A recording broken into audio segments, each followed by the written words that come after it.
Madame, Messieurs, merci de suivre ce dernier numéro du kiosque de la semaine. Nous sommes aujourd'hui vendredi 9 juin 2023 à l'affiche ce matin, Prince Epengue et Isaac Ngwenda. Avec eux, nous allons donc analyser deux sujets d'actualité, à savoir la perquisition de la résidence de Moïse Katumbi et Salomon Escadella. C'était donc hier. Le sujet fait grand bruit avec plusieurs réactions, notamment de son parti Ensemble pour la République. Autre sujet, c'est la prestation de serment du procureur général près la Cour constitutionnelle. Les trois premiers avocats généraux, c'était hier dans la salle de congrès du Palais du Peuple, prestation des serments devant le chef de l'État, Félix Antoine Tshisekedi Tshilombo. Les magistrats ont donc prêté serment, maison de la Cour constitutionnelle, malgré les revendications de l'opposition, les positions qui appelaient à revoir donc cette Cour si la Commission électorale nationale indépendante. Peut-on dire que le train des élections est à marche, on ne peut plus faire marche en arrière? Analyse et commentaires, c'est avec nos invités qui vont également examiner cette proposition du 500. On revient sur ça. Il faut, face à la tension, face à tout ce qui sévit en cette période préélectorale, il faudrait que le chef de l'État puisse organiser des consultations avec les leaders politiques et d'opinion. Encore une fois, merci de nous suivre. Isaac Ngwenda, bonjour.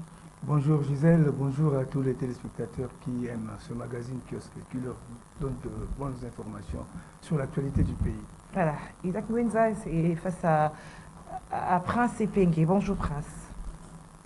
Bonjour madame, bonjour, merci pour avoir pensé à ma petite personne. Je dis bonjour aux Congolaises et Congolais qui nous suivent en ce moment. Voilà, Prince est avec nous ce matin parce que nous avons le débat. Il faut un bon débat, le choc d'idées avec la contradiction. Alors il est disponible, il est avec nous ce matin. Il sera face à Isaac Ngwenda. Alors le premier sujet, comme je le disais tantôt, c'est la perquisition de la résidence de Moïse Katumbi. C'était hier, on a parlé de sa résidence ainsi que de son conseiller spécial Salomon Kalonda qui est déjà aux arrêts. Et la procédure, beaucoup contestent la procédure. Quelle analyse, Isaac Ngwenda? Isaac Ngwenda, je commence par vous. Vous faites de cette affaire. Bon, je pense que tout État sérieux dans la planète Terre a des services, des renseignements. Sous d'autres issues, on appelle ça intelligence. Il y a des cours et tribunaux pour rendre justice dans la société. Et lorsque les services des renseignements ou l'intelligence du pays reçoivent certaines informations susceptibles de toucher ou de porter atteinte à la sûreté de l'État, ils ont l'obligation de mener leurs enquêtes et de procéder, au cas échéant, s'il faut, s'il y a des soupçons, aux réquisitions ou perquisitions, je ne sais pas comment on peut le faire comprendre, dans des résidences des personnes soupçonnées de préparer une activité qui puisse porter atteinte à la sûreté de l'État. Ça, ce n'est pas du neuf. Ça se fait partout, même en France, même aux États-Unis, partout. Dans tout pays démocratique, quand la sûreté de l'État est menacée, les services des renseignements ouvrent leurs enquêtes et s'il faut arrêter, faire des perquisitions,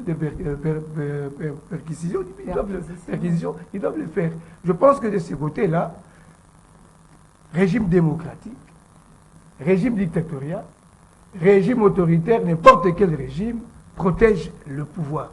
Quand on sent que le pouvoir est menacé, quand on sent qu'il y a un groupe de gens qui pensent que, allant aux élections, ils peuvent peut-être échouer et chercher des moyens pour arriver au pouvoir de manière anticonstitutionnelle, dès qu'il y a des soupçons ou il y a des renseignements relatifs à ce genre de choses, c'est tout à fait normal que les services de renseignement procèdent aux investigations ou aux perquisitions. Dans les cas échéants, il y a soupçon de Madame, renversement on de dit pouvoir. il n'y a pas de fumée sans feu. Tel qu'on est ici, si à l'extérieur on voit du fumée, ça veut dire qu'il y a quelque chose. Pourquoi on n'est pas allé faire une perquisition dans la résidence, par exemple, d'un autre opposant? Parce qu'il n'y a pas que les Katumbi. Il y a aussi Fayou, ils sont nombreux.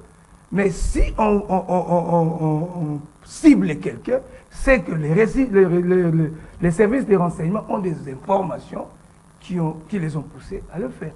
Vous avez tout de suite à l'heure là évoqué la période préélectorale. Est-ce que c'est pas par rapport à des ambitions des uns et des autres Bon.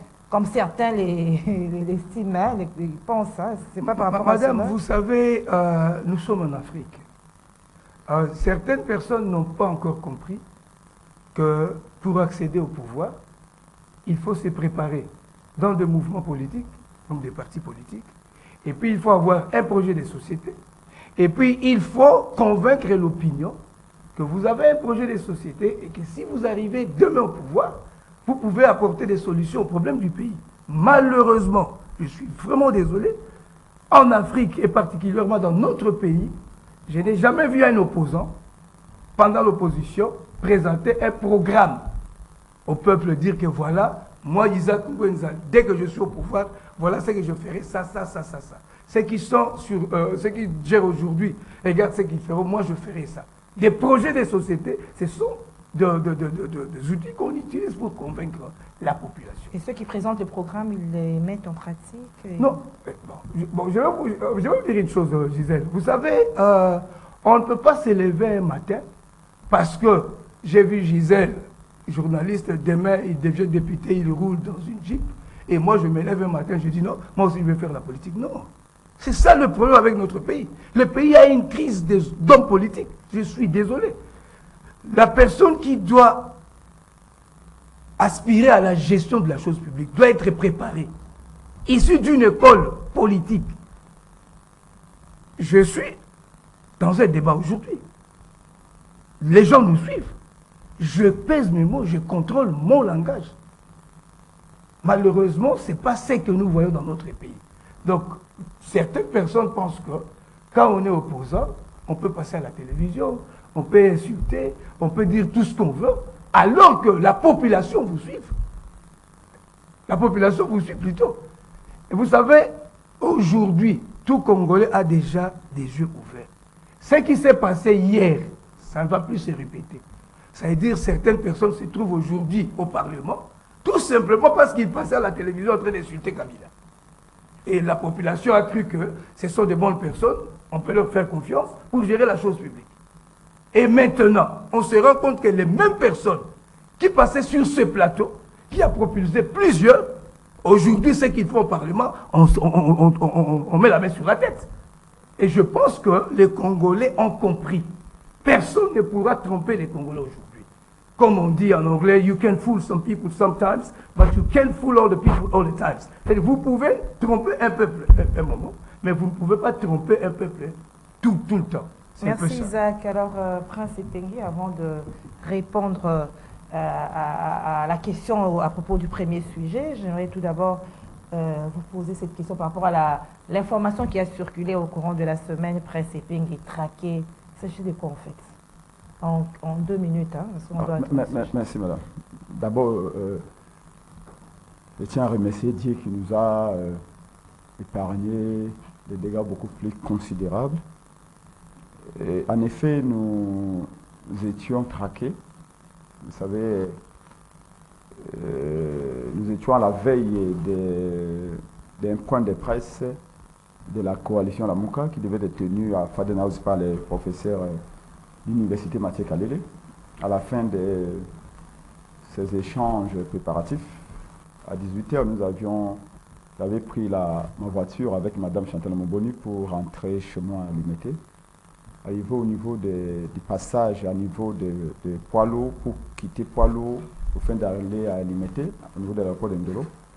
À 18h40,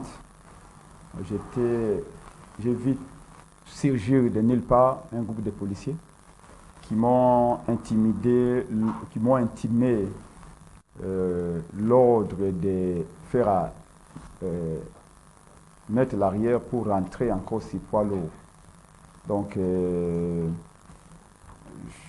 chose à laquelle j'avais dit non, parce que moi j'avais déjà quitté la route poids lourd pour entrer vers les petits tronçons de passage à niveau. Hein? Oui, et comme j'avais dit non, parce qu'il me demandait de rentrer sur poids lourd et continuer la route poids lourd la nuit. Apparemment, il m'avait tendu une embuscade sur poids lourd, mais Dieu aidant, j'avais pris ma route normale. Alors, face à mon réfi, les policiers sont arrivés. Comme ils avaient profité que le vitre de ma voiture était baissé, ils avaient mis la main, ils ont déverrouillé la portière, ils m'ont tiré de là. Ils étaient tous armés. Ils m'ont tabassé sérieusement. Là, presque ma mâchoire était presque cassée. Ils ont tabassé Madame Chantal. Parmi eux, il y avait des policiers habillés en civil, j'imagine, parce qu'ils me tabassaient, me donnaient des coups, alors que la police ne réagissait pas. La police participait également à ce que je vais qualifier de faits de mauvais goût. Pour rien. C'est pas un problème de réglementation routière, parce que vous avez résisté. Je n'ai absolument pas du tout, madame. Nous étions à vers 19h. Donc, en plus, j'étais dans mes droits, j'étais dans les passages à niveau. Je n'étais pas sur la route poids lourd. Ma voiture, si vous regardez les images qu'Israël Mutombo a balancées, vous allez voir que ma voiture était en direction de l'aéroport d'Indolo. Donc, c'était un complot, c'était un coup monté, c'était un guet-apens. Aussitôt arrivé au niveau de la police, là, la nuit, les conteneurs sous Siyat là de Baramoto, je vois surgir tout à coup un monsieur qui était habillé en gilet de journaliste de police, qui vient avec un visage ensanglanté en disant que voilà, PSP m'a donné des coups, il m'a blessé et les sangs sortaient de partout. Je ne comprenais pas d'où est venu le monsieur et tout ça. Et aussitôt, il y a eu des caméras. Là, nous étions déjà 20h. Vous voyez, à Baramoto, là, la nuit, d'où sont venus les caméramans. Ils ont commencé à filmer. On lui dicte les mots par d'autres policiers. Dites ceci, dites cela. Et on a enregistré tout. Et on me filmait là où j'étais à même la tête. C'est un groupe de policiers qui est venu par la suite pour dire non, c'est quand même épingué. C'est un monsieur qui défend les Congolais. Vous ne pouvez pas les laisser par terre. Là, on m'avait déchiré la chemise. On m'a donné des coups pendant près de 30 minutes. J'étais maltraité. Vers 21h, la population de Baramoto commençait à sortir. Et il y avait même des militaires de Baramoto qui sortaient quand ils ont appris qu'Ipeng est en train de tabasser. Quand ils ont vu l'engouement de la population de Baramoto, ils ne pouvaient plus continuer l'affaire. Et à un moment donné, ils m'ont ramené, ils sont allés chercher des babouches pour moi parce que j'étais pieds nus, la chemise déchirée, j'étais en polo. Ils m'ont ramené jusqu'à ma voiture. Mais là encore, j'étais toujours sous leurs mains. Et vers 21h30, le général Kassongo va finalement appeler. On va me passer le général Kassongo au téléphone. C'est un des policiers, parce qu'il y a un groupe de policiers qui est venu pour dire non, vous avez tabassé Penge, il n'a rien fait et tout ça, il faut arrêter ça.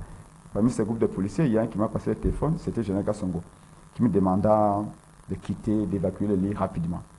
Et c'est à quoi j'avais dit oui, j'ai pu rentrer. Entre-temps, Mme Chantal Momboni, certains membres de l'IDPS qui s'est réclamé de l'IDPS sont venus lui arracher carrément les cheveux. Et la population, il a vu sauve parce que la population, entre-temps, est intervenue en disant non, aux abattoirs Fayoulou, Botika, comment traiter, tout ça, on l'a évacué par moto. Donc, mais ce qui est très grave, madame, c'est que les images là qu'ils avaient à 20h, vers 20h30, en temps réel et de manière instantanée, Israël Mutombo les avait déjà. Comment Israël Mutombo a su que non, j'étais arrêté, enlevé, parce que c'était dans la réseaux sociaux. Comment? Non, pas du tout. Pas du tout, aussi, pas du tout. Les seuls journalistes qui avaient les images à 20h, 21h, c'est Israël Mutombo. Donc c'était un coup monté avec sa complicité, avec sa participation. Et il a même balancé les images aussi, où les policiers montraient son visage ensanglanté. C'est moi qui étais la victime. J'étais bloqué par 3 policiers armés avec un civil qui me tapait. Et moi, je vais avoir le temps de donner un coup à quelqu'un d'autre, la nuit en plus, alors que j'étais complètement perdu. Ce n'était pas comme la journée où vous pouvez vous défendre. Donc c'était un coup monté. Il y a une plainte qui est en préparation au niveau de la coalition Lamuka. Alors on entend le président élu Martin Fayulu, qui est aux États-Unis, était hier au département d'État américain. Il avait déjà pu dénoncer cette affaire. Hier, la délégation qui était rencontrée la Croix avant-hier, la délégation de l'opposition, on a demandé au monsieur secrétaire général des Nations Unies. Donc attendons les enquêtes. On a saisi. C'est extrêmement grave, madame. Mais j'aurais donc, dit nous sommes tous en insécurité. Je voudrais vous signaler également qu'il y a 2 semaines, ma femme était presque attaquée. Là encore, elle a eu la vie sauve grâce à la population, aux mamans des marchés, des YOLO médicales. Il y a un petit marché là au niveau des YOLO médicales. Ma femme s'est rendue au marché des YOLO médicales. On l'a attaqué par un groupe déjà qui s'est réclamé des forces du progrès. Donc, vous voyez, nous vivons dans l'insécurité la plus généralisée et nous dénonçons ceci. Ils ne vont pas nous faire peur parce qu'on a déjà vu tout ceci sous Kabila, mais nous disons nous voulons la paix. Nous voulons la paix, qu'ils arrêtent ces intimidations. Nous n'allons pas céder parce que ce qu'ils veulent, c'est quoi? C'est nous décourager, c'est nous démobiliser. Nous n'allons jamais accepter cela. Voilà, heureusement que je suivi dans vos propos, vous avez dit qu'il y a certains policiers qui étaient contre. Oui, il y a certains policiers qui étaient contre. On comprend qu'il y a d'autres qui sont dans l'excès des ailes. Je remercie Jeanne Kassongo également parce que c'est grâce à Jeanne Kassongo que j'ai pu me tirer de là. Parce qu'il y en a d'autres policiers qui criaient que non, d'autres civils qui étaient ensemble avec les policiers qui disaient que non, on a arrêté Prince Peng, Bobeng avait VPM, quel VPM? On suppose que c'est... Non, il ne faut pas supposer, il faut des faux réels. C'est pas qui, parce que l'histoire était qu'on me condamne pour coups et blessures volontaires, qu'on m'achemine comme un juge en flagrance et qu'on me condamne comme on a fait Mike Mkeba et comme on a fait Salomon. Alors Prince Peng, on prend notre premier sujet. C'est exactement l'histoire, mais Dieu a fait grâce. Merci à Dieu pour cela. Alors écoutez, madame, c'est la même situation. Vous êtes de la presse. Nous sommes venus analyser. Je suis politologue de formation. C'est ça, c'est là que vous m'avez appelé. Et je crois que la perquisition répond à des normes, à des règles. Vous avez suivi Georges Kapiamba de la cage, qui a dit que la perquisition se fait toujours en présence de la personne qui est soupçonnée d'avoir commis un délit ou en présence de ses avocats. On ne peut pas aller perquisitionner la maison d'une personne sans qu'il y ait un témoin. Sans qu'il y ait quelqu'un qui puisse représenter cette personne-là. Même quand les faits sont très graves. Même quand les faits sont très graves. Parce que c'est pour des raisons de transparence. Pourquoi on va perquisitionner? Mon co-débatteur l'a rappelé. On soupçonne. Parce qu'il faut rappeler que pour moi, Salomon Idi Kalonda était enlevé. C'est un enlèvement. Parce que l'arrestation, l'interpellation répond à des normes. Nous ne sommes pas dans une jungle. La Constitution, la loi mère, c'est elle qui régule nos rapports par rapport à nous-mêmes, nous, entre nous citoyens. C'est elle qui régule nos rapports avec les institutions. La Constitution a presque tout prévu. Et bien d'autres lois ordinaires également disposent aussi comment nous vivons en société. Salomon était à Kinshasa. On a organisé des activités, etc. On a attendu les jours où il rentrait à Lubumbashi pour l'enlever. Il connaissait le domicile de Salomon. Vous les journalistes, nous vous convions dans nos activités. Ils pouvaient l'inviter, ils pouvaient les convoquer. Mais rien de tout cela n'a été fait. On va l'enlever à l'aéroport. Les services qu'il a enlevés, on ne savait pas parce que les jours de son enlèvement, vous avez vu qu'il y avait même la garde républicaine là, qui était en train de charger. Pour quelle raison? Est-ce que la garde républicaine est chargée d'arrêter les gens? Il y avait des MIAP, il y avait des GEM, il y avait tous ces services-là. Maintenant, nous sommes dans l'étape de la perquisition. Maintenant, l'étape de la perquisition. Même cette étape-là, comme je vous ai dit, et là, sous réserve de ce qu'Akaj a déclaré, M. Kapiamba, il fallait qu'il y ait des gens qui puissent être présents lorsqu'on perquisitionne. Même Trump, quand on a vu aux États-Unis, quand on a perquisitionné son domicile, il y avait soit son avocat, soit son représentant, pour qu'il n'y ait pas, qu'on ne vienne pas avec, par exemple, une arme et qu'on vienne jeter dans sa maison. Moi, quand on m'a levé la nuit, mercredi, ma voiture était restée seule là, au niveau du rail, c'est Baramoto.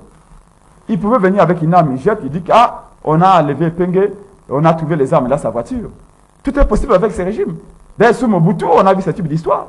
Et donc, on ne peut pas les perquisitionner comme ça. Donc, premièrement, ils ont violé les lois du pays. En allant perquisitionner, sans qu'il y ait des témoins, des personnes incriminées. Vous êtes contre la procédure. Deuxièmement, oui, la procédure, bien sûr, n'a pas été respectée. Deuxièmement, on dit que les faits sont graves. Certainement, vous avez suivi la sortie médiatique de Matata. Moi, ce qui me concerne comme républicain, comme patriote, j'aime mon pays. Quand nous allons avec le président Martin Fayoulou dans des manifestations, Fayoulou n'a même pas un policier. Fayulu n'a même pas un policier. On lui avait même donné les policiers pendant la campagne électorale, je crois, c'est pas 5 policiers ou 20 policiers, il avait dit, je n'ai pas besoin de policiers chez moi. J'ai un peuple qui va me protéger. Depuis la campagne, Fayulu avait refusé, parce que vous vous rappelez que pendant la campagne électorale, la loi obligeait à ce que tous ceux qui sont candidats, vous avez vu Mokia ici sortir avec je ne sais pas combien de policiers pendant la campagne. Fayulu avait dit, je refuse. Moi j'ai un peuple, j'ai un Dieu, j'ai mes deux gars qui sont là, des sportifs, qui au moins peuvent être là. Mais sinon, pour le reste, je n'en veux pas. Et Matata a dit qu'il a des policiers qui sont, comme il était chef de corps, qui ont le droit de porter des armes. Même quand nous étions avec Mouzito, ces policiers ont des armes. Et que c'est lui qui a été gouverneur. C'est la loi, ce n'est pas eux-mêmes, c'est la loi. Si Mouzito a des policiers, c'est parce que la loi oblige à ce que les policiers puissent garder celui qui a été Premier ministre. Si Matata a des policiers, c'est la loi qui dit qu'un ancien Premier ministre, un ancien ministre puisse avoir par exemple 1 ou 2 policiers. Là encore, c'est dans les normes. Maintenant, moi je demande à la justice de mon pays de faire son travail. Excusez-moi, je suis un peu convalescent. Je n'arrive pas bien à parler, surtout que j'ai mal à mes mâchoires ici. Okay. Et je demande à ce que Salomon, qui est encore dans le code de la DEMIAP, d'après nos informations, soit transféré devant son juge naturel.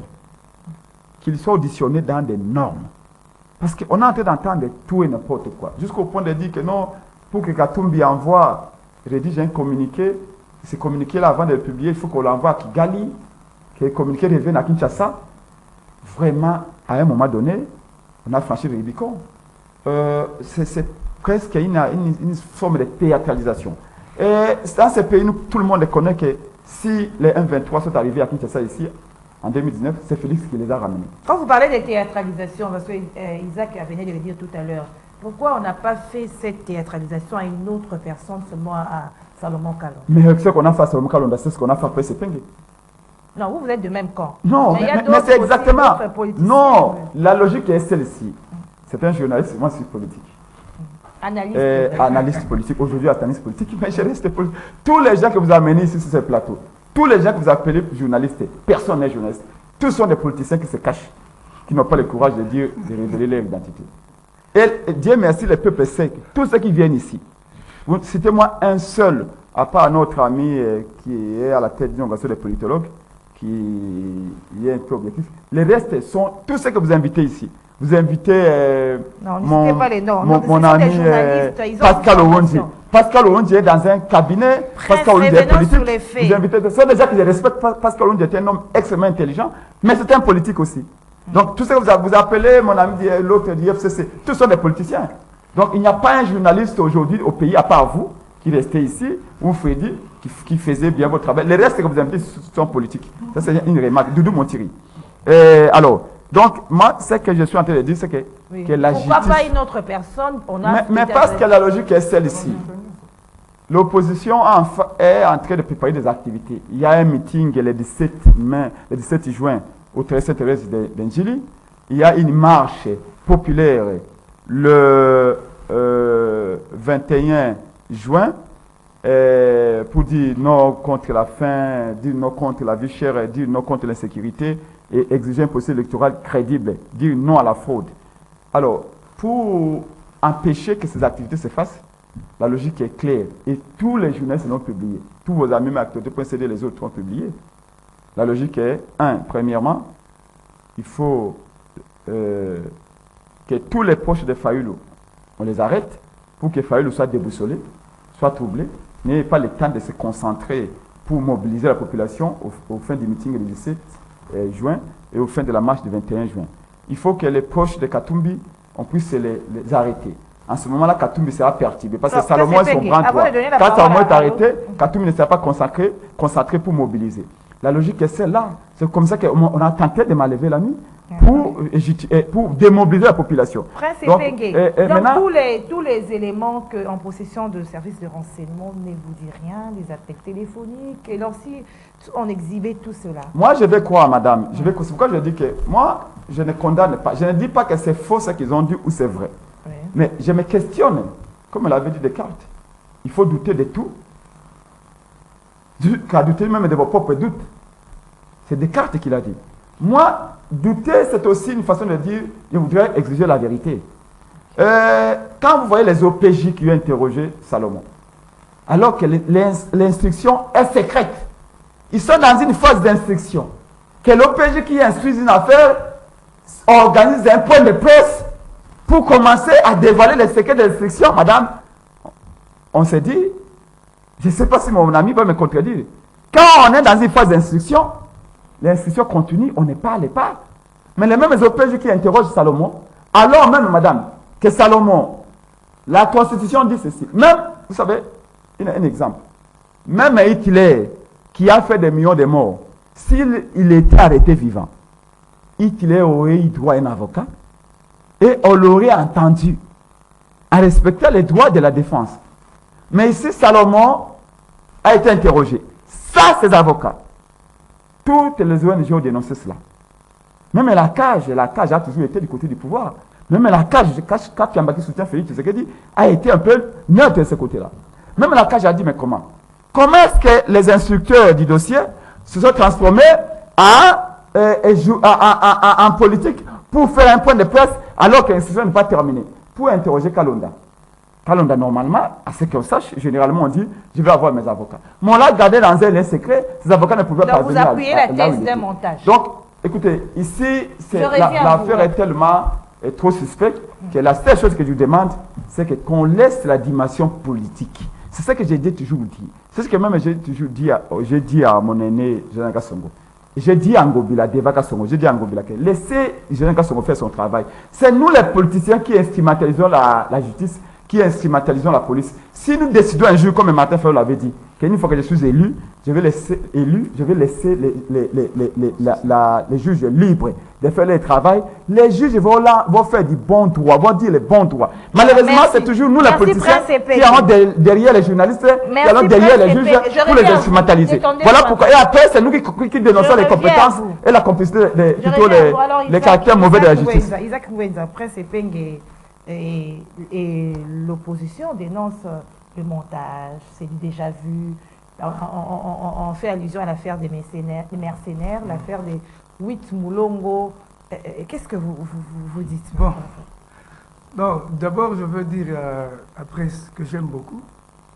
Ici il s'agit des affaires de l'État. Ce sont des problèmes sérieux. Moi, je sais que ceux qui nous regardent, ils savent qu'il est politicien, ils savent que je suis journaliste. Le jour où moi je deviendrai politicien... Il ne faut plus répéter. Non.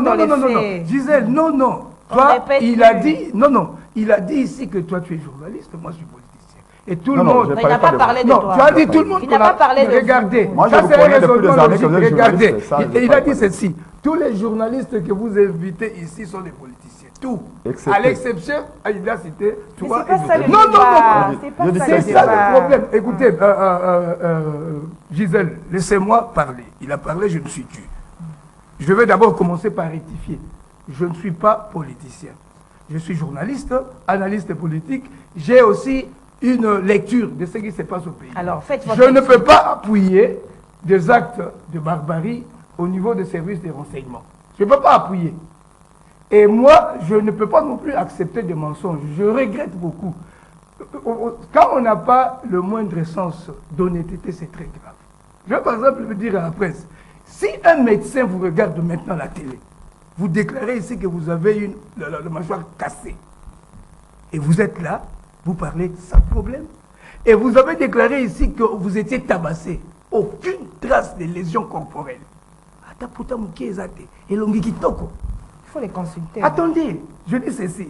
Quelqu'un qu'on a tabassé, quand on tabasse même les gens, vous allez sentir des traces, des lésions corporelles. Rien. Donc Dieu vous a donné un très bon corps, il faut le remercier. Sinon moi, la façon dont vous a tabassé, moi si j'avais ma mâchoire cassée, peut-être je serais à la maison et tabassé, non. Les gens qui regardent, ils trouvent que vous avez... C'était pas hier, c'était pas le soir. Quel jour? Vous savez, regardez, je veux seulement dire, hein, je condamne les actes de barbarie, de traquer les opposants, je ne peux pas appuyer ça. On a combattu le régime Kabila à cause de ça. Je ne peux pas accepter voir ça dans le régime de Tshisekedi. Mais ce que je sais aussi, le président Tshisekedi, avec tout ce qu'il avait comme bonne vision pour diriger le pays, il arrive seul trouvant un système. Au service de renseignement, on a ANER, ça n'a rien changé. Les mêmes personnes qui continuent à travailler. C'est la continuité des services de l'État.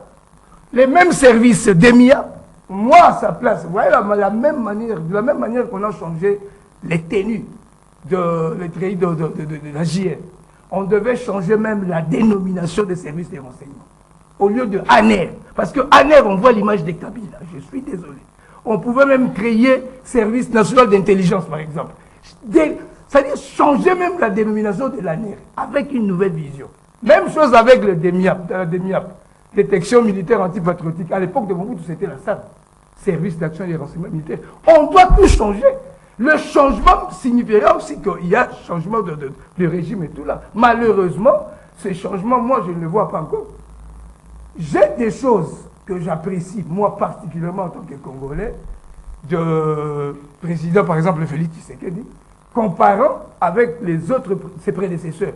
Par exemple, j'ai entendu Prince dire ici, c'est en 2019 que Félix Tshisekedi a amené le M23.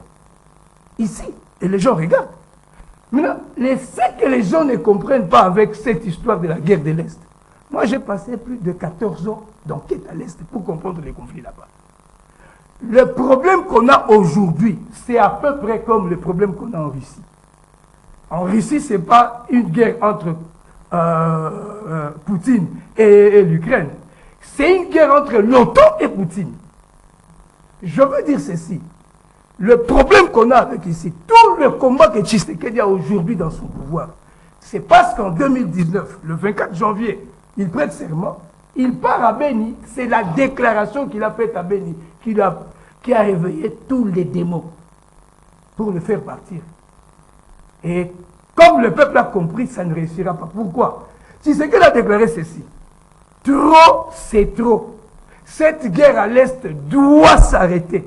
Même s'il faut laisser ma peau pour que la paix revienne, je le ferai. On pensait que c'était une déclaration pour faire plaisir. Un homme politique tel que Prince est là, je ne juge pas un homme politique sur base de ses déclarations. Je juge un homme politique sur base des actes qu'il pose. Tshisekedi a prouvé à la face du monde qu'il ne blaguait pas en décrétant état de siège 2 ans après. Il se rend compte qu'il promet à la population, je vais mettre fin à la guerre et tout là. Première année, ça continue. Deuxième année, ah non, état de siège. Alors, même l'Occident, tout le monde, ceux qui sont derrière la guerre, ils trouvent que c'est sérieux. Ces messieurs veulent mettre fin à la guerre. Toutes ces balades diplomatiques, c'est pour mettre fin à la guerre. Ces balades diplomatiques. C'est ça le vrai problème. C'est ainsi que vous allez remarquer que quand Tshisekedi a décrété l'état de siège, c'est après cette décision que le M23 qu'on a cru te faire, qui se trouvait en Ouganda, va ressurgir. Et les liens entre Moïse et M23? Parce qu'on doit passer à un autre sujet. Bon, moi je ne peux pas affirmer quelque chose dont je ne dispose pas de preuves. Bref, je ne peux pas dire que Moïse a des liens avec l'M23. Je suis désolé, je ne peux pas. Moi je ne fais pas la politique. Je sais que les gens qui nous suivent, on se rencontre à la cité, on sait que ce que je suis en train de dire à la télé, si c'est un mensonge, je dirais comme un politicien. Ce sont les politiciens qui mentent, je suis désolé, moi je suis journaliste. Mais pour certaines personnes, la finalité, c'est d'écarter Moïse de la course à la présidence. Bon, qu'est-ce que vous c'est ce que je dis. Hein. Ça peut, vous savez, c'est ce que j'ai dit ici. Tshisekedi a passé plus de 32 ans dans un mouvement d'opposition. Ce sont des pratiques qu'ils ont combattues. Il est au pouvoir, je ne pense pas que Félix, tel qu'il est là, il va vouloir traquer les opposants et tout là. Mais je suis sûr, ou je pense que les services qu'il a trouvés, ANER, DEMIA, services spéciaux, il continue avec la même philosophie ou la même logique, ou la même vision. Mais dès que les dénominations changent, ça changera tout. C'est ce que je suggérais au régime. On doit changer. Il faut un changement. Vous savez, quelqu'un peut créer un parti politique aujourd'hui, il dit tout doit changer, il faut le changement. Oui, moi aussi j'appuie les changements. Il faut qu'on change même les dénominations. La même manière qu'on a changé. Là, vous avez déjà dit. Oui, c'est un peu ça. Alors, on passe à notre deuxième sujet, c'est la prestation des serments du procureur général près la Cour constitutionnelle et puis et les 3 hauts magistrats, Prince et Pengue. Vous voyez que les choses avancent, hein, parce qu'on va même convoquer le corps électoral. C'est-à-dire que vos revendications, il faut qu'on puisse revoir la Cour constitutionnelle. il faut les mettre de côté, il faut plutôt chercher à vous faire des témoins pour qu'on aille aux élections. Madame, toute évolution n'est pas un progrès. En 2006, 2011 et 2018, nous avions entendu cette chanson, Le train en marche. C'est la chanson même préférée de Lambert Mende. Mais quand est-ce que ce train va arriver à la gare, en sachant que ce train-là est censé amener, est censé avoir à son bord le peuple congolais, qui a envie de finalement arriver à la gare et vaquer à ses occupations. Nous continuons à croire que le président Élie Martin Fayulu, Ndeko Félix Tshisekedi, Katumbi, Bemba et les autres comprennent exactement l'importance qu'il y a à ce qu'on ait des élections apaisées. Pourquoi je dis ainsi? Regardez la génération qui reste là, qu'on peut qualifier comme les derniers caïmans ou les nouveaux caïmans dans ces marigots. C'est une génération qui n'a jamais combattu pour l'indépendance. Ni Fayulu. Fayulu est le plus âgé de tous, parmi ceux qui sont là, qui sont plus en vie. Fayulu est plus âgé que Bemba, Fayulu est plus âgé que Félix, Fayulu est plus âgé que Katumbi, et tout ça. Tous ces groupes-là, personne ne s'est battu pour l'indépendance. Ni Fayulu, ni Bemba, ni Félix, ni Katumbi, ni encore moi Epenge. Lumumba a conquis l'indépendance avec ses compagnons. Kasavubu, Tchombe et les autres. Mobutu, oui, qui a participé à cette conquête, est venu en quelque sorte consolider un tout petit peu, en tout cas, ce qui concerne le début de son mandat. Même s'il ne faut pas oublier que le combat pour la libération de l'homme noir, l'homme africain, a commencé avec Kimpavita, a commencé avec Kimbangu. Si on peut même descendre à l'époque de Nzingankuvu, vers le 14e siècle, le 15e siècle. Mais ici,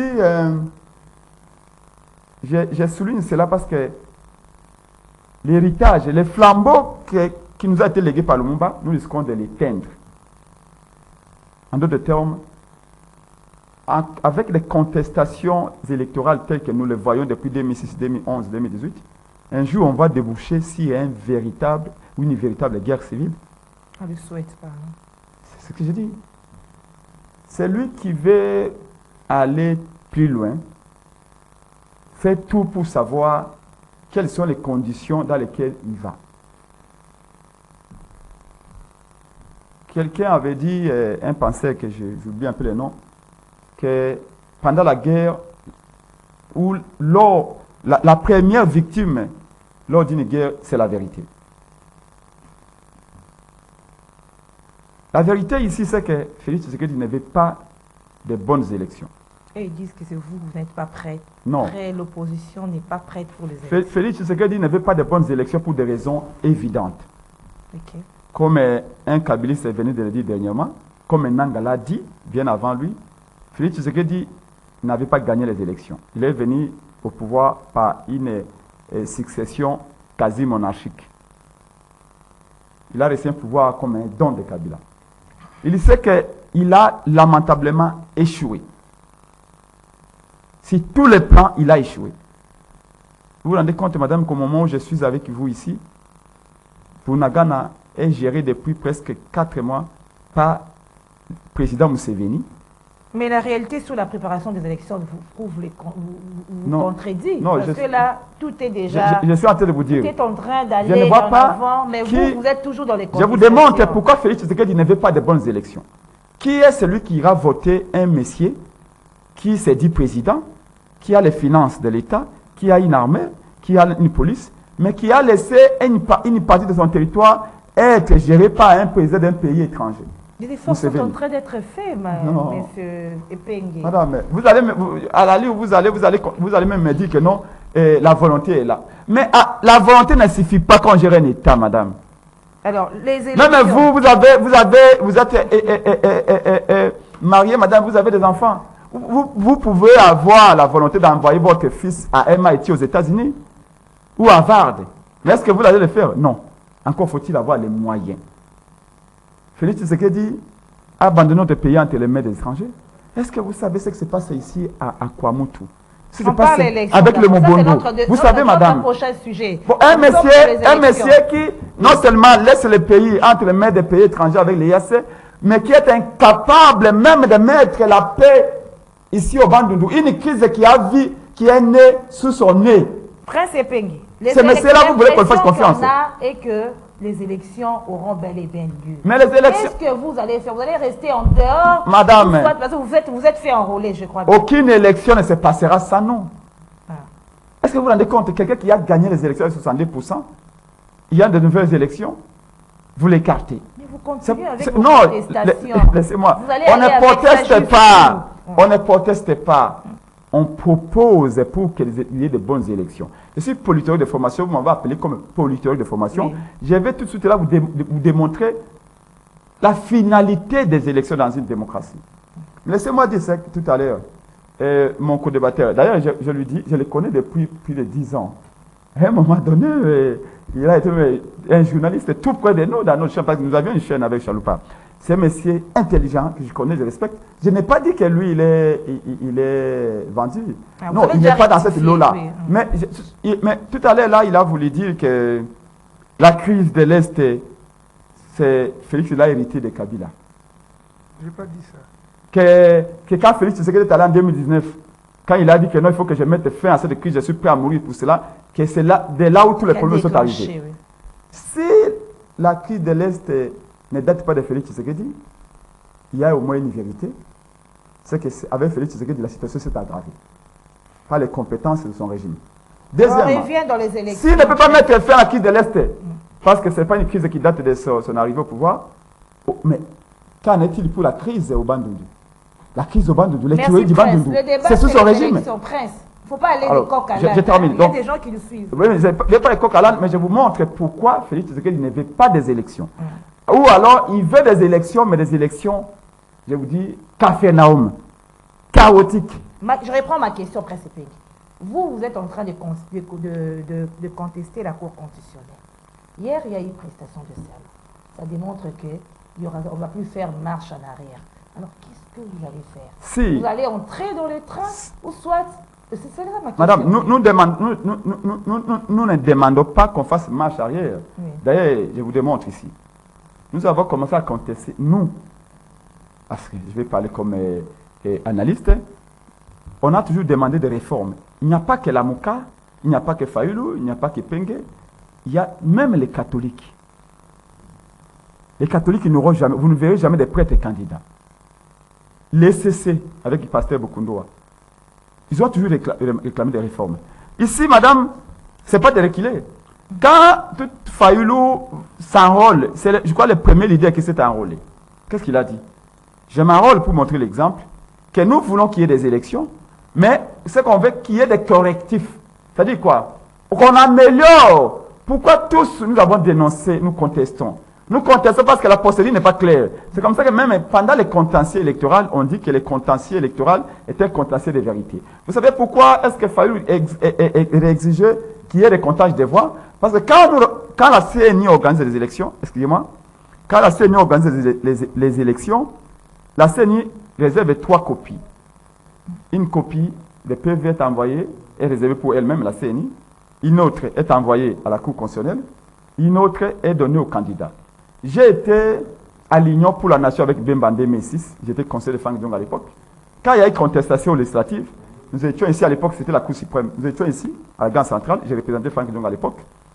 On a demandé à la Cour de sortir les PV. On a dit, écoutez, quand il y a contestation, les seuls documents qui peuvent faire foi, c'est le PV. Même au cas où le candidat manquerait un PV, que la Cour constitutionnelle qui a aussi des PV sorte les siens pour qu'on puisse les confronter au dit des candidats. Donc, c'est pour renforcer la transparence. Ici, ce que nous disons, c'est quoi? Matefort a dit, je me suis enrôlé, mais je veux qu'on améliore. Quand Félix Tshisekedi demande et nomme, plutôt prend acte les serments de ces juges-là, c'est une façon de dire que non, il est dans une stratégie du chien à bois, la caravane passe. Mais madame, est-ce que dans une république, c'est un seul point de vue qui doit primer? C'est dangereux. Alors, si correctif, il n'y en a pas, qu'est-ce que vous ferez? Mais si collectif, il y en a. Oui, c'est-à-dire que vous allez entrer dans le processus. Si collectif, il n'y en a pas, madame, ça devrait vous inquiéter comme une Congolaise, comme une patriote. Parce que les plus grands risques qu'on court, c'est qu'il y ait contestation. Et quand il y a contestation, il y a des affrontements. C'est comme ça chaque Quand il y a des cycle, affrontements. vous contestez Exactement. à chaque C'est pourquoi Albert Einstein avait dit, on ne peut pas faire les choses de la même manière, dans les mêmes conditions, et s'entendre à un résultat différent. Vous étiez journaliste, madame, en 2011. Quand Jacquemin Chabani, Peter Kazadi, Kabouya, Serge Mayamba, Franck Diongo, Pierre-Jacques Chaloupa, Prince Epenge, Martin Fayoulou, Jacques-Paul Mbouemba, nous marchons ici contre Kabila pour dire il faut que nous puissions voir ce qui est dans les serveurs centrales. Il y a eu combien d'électeurs enrôlés par Ngoï Moulunda? Il les a enrôlés dans quelles conditions? Aujourd'hui, quand l'opposition, quand la population marche pour dire nous voulons voir les fichiers électoraux, savoir combien d'électeurs il y en a, comment ils ont été enrôlés, combien d'enfants ont été enrôlés, combien de doublons pour qu'on puisse les élaguer, l'IDP s'est dit l'opposition est folle. C'est-à-dire que l'IDP c'était folle. Papa Tchani était fou quand il envoyait les gens dans la rue. C'est-à-dire qu'à un moment donné, pas, vous savez, madame, la politique au Congo, je suis politologue de formation, je commence à me dire, parce que j'ai écrit un ouvrage ici, c'est que je qualifie de la démocratie du paraître. La politique au Congo est comparable à une haute sorcellerie. C'est la haute sorcellerie. Comment expliquer que les mêmes revendications de l'IDP en 2011, c'est les mêmes revendications que l'opposition fait aujourd'hui, mais l'IDP se trouve anormal que l'opposition la fasse. C'est-à-dire que nous exigeons qu'il y ait consensus, parce que même en 2011, l'IDP se disait que Kabila étant arrivé au pouvoir par la fraude, parce qu'il avait fait un coup d'État en 2011, nous voulons que la Cour constitutionnelle soit composée dans un cadre consensuel. Mais que dit, que dit la loi par rapport à cette... Madame, merci beaucoup. Je vais revenir avec le fait Isaac doit parler. On ne règle pas tout. Madame, et je suis pas là. On ne règle pas tout avec la loi. Je vous renvoie dans l'histoire. On doit mettre la loi dans un pays, avant que la loi ne naisse, la loi n'a pas toujours existé.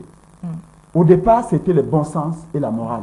Merci. Et donc, on ne peut pas gérer la nation qu'avec la loi. Il faut appliquer la loi, mais il faut aussi avoir le bon sens. L'IDP, c'est exiger la composition de la Cour constitutionnelle en 2011 dans un cadre consensuel. L'IDP, c'est ignorer qu'il y avait la loi. Merci. Oui. Alors, Isaac par rapport à comme il n'y a plus de temps. Non, parlez. Oui, je sais, je dis ceci. Au fait, par rapport au processus électoral et aux revendications de l'opposition. Sur la Cour constitutionnelle, les juges ont prêté serment. Malheureusement, lui-même, mon co-débatteur Prince Epenge a déclaré ici que les politiciens dans ce pays sont comme des sorciers. Il dit la politique ici, c'est la sorcellerie. Ça veut dire que vous aussi, demain, si vous êtes au pouvoir, vous ferez la même chose. Alors, à quoi sert de faire la politique? Je veux dire ceci. Ce qui est connu en Afrique, c'est que chaque fois qu'il y a publication des résultats, l'opposition n'accepte pas. Ce sont des cas rares comme en 2006. Même va dire, bon, j'accepte les résultats, je me lance dans l'opposition républicaine. Même avait déclaré ça. Et en 1960 aussi, quand Bodikango a échoué, les gens ont voulu marcher et dit non, les peuples que vous avez élus a fait son choix, acceptons ça. Je veux dire ceci. Pour le processus électoral, on cherchera toujours des poux, même sur une calvitie. Mais ce n'est pas ça le vrai problème. Le vrai problème, c'est que on sait déjà qu'on n'a pas l'assurance ou la garantie de gagner les élections. Parce qu'aujourd'hui, si Prince déclare que... Il disait être face à la tricherie, face à la fraude. Ceci. Si Prince déclare que Fayoulou est président élu, je peux justement vous rappeler que s'il est président élu, comme vous dites, ou s'il a pu avoir de voix des Congolais, c'était tout justement parce que le régime Kabila a réussi à écarter plusieurs candidats qu'on craignait, tels que Bemba, Katumbi, etc. Et c'est Bemba et Katumbi qui ont fait Fayoulou en 2018. Si vraiment Martin Fayulu peut penser qu'aujourd'hui, il peut aller, on va voter pour lui, j'appellerais ça une utopie ou une illusion. Mais parce qu'aujourd'hui, les gens de Bemba sont chez Bemba, les gens de Katumbi sont chez Katumbi. Fayulu de lui-même, en 2018, si ce n'était pas cette coalition, qui connaissait Fayulu? Il s'est créé aussi une personnalité, peut-être. Non, c'est une illusion. C'est un mirage, je te dis. C'est un mirage. Attendons que les campagnes commencent. C'est un mirage. Maintenant, c'est un mirage. Je vais chuter en disant ceci.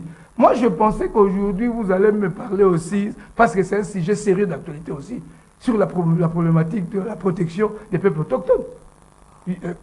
Hier, à l'université de Kinshasa, il y a eu une conférence sur la protection des peuples autochtones, animée par Henri Djombo du Congo-Brazza.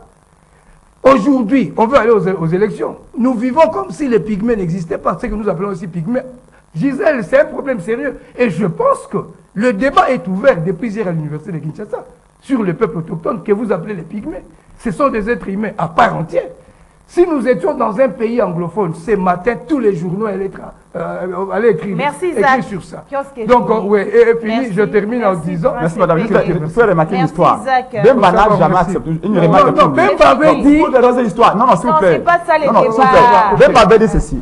Bemba avait d'abord contesté les élections. Finalement, il a dit, oui, j'accepte, mais alors, il faut dire, je veux m'engager dans l'opposition. Bemba avait d'abord contesté d'abord. Il avait contesté d'abord les élections. Il n'a plus et puis, il y a un élément aussi faux, parce qu'il y a des enfants qui nous regardent, c'est une émission thématique, fait regarder par les étudiants. Exactement. En Afrique, au Ghana, aujourd'hui, quand on organise les élections, il n'y a pas de contestation. Au Sénégal, s'il vous plaît, au Sénégal, les dernières élections entre Macky Sall et Wade, Wade a même anticipé pour féliciter Macky Sall. Wade qui était le président sortant, il n'y avait pas eu de contestation. Donc, il faut corriger cela parce que vous êtes censé être un journaliste, il faut avoir des vraies informations. Au Sénégal et au Mali, les élections se tiennent dans des... S'il vous plaît. Au Sénégal, il n'y a pas de Mali. Au Sénégal et au Ghana.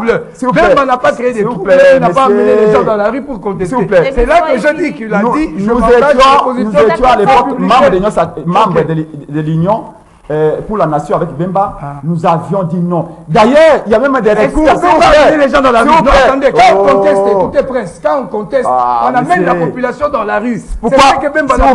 Pourquoi il y avait des recours à proportionnel? Quand on conteste, qu'est-ce que vous appelez contestation, monsieur? On envoie Bemba avait introduit des recours à proportionnel.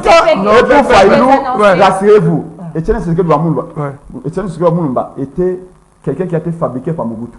Mobutu a été fabriqué par Lumumba. Est-ce que vous comprenez? Oui, Mobutu a été fabriqué par Lumumba. Vous savez, non? Vous allez réviser prochainement. Que ça, Lumumba, Mobutu n'aurait pas existé. Son conseiller, non? C'est Lumumba qui a envoyé Mobutu en Belgique. Est-ce que vous savez ça? Non. Même pendant la conférence, même pendant la table ronde des pays. Alors, vous dites que Fayulu, vous pouvez avoir l'appui de quelqu'un, mais à un moment donné, vous avez la popularité, le charisme de vous-même et vous commencez à avancer. Pour Fayulu aujourd'hui, Fayulu Poupa est le musicien le plus populaire. Mais Fayulu a été fabriqué par qui? Peu importe. Aujourd'hui, est-ce qu'aujourd'hui Fayulu est président aux élections? Time will tell. Quand vous êtes journaliste, il faut être objectif. Soyez journaliste et pas un fanatique. Tolérance. L'émission est finie. Merci à vous deux. Merci aux fidèles téléspectateurs. Merci à l'équipe technique, Karine Bébé, Mouro, Nzambe, Fiston Atunga, Urbain Kanyama. Merci à Doudou Montier et l'homme de Mongafoula. Merci à vous, fidèles téléspectateurs. À lundi. Au revoir.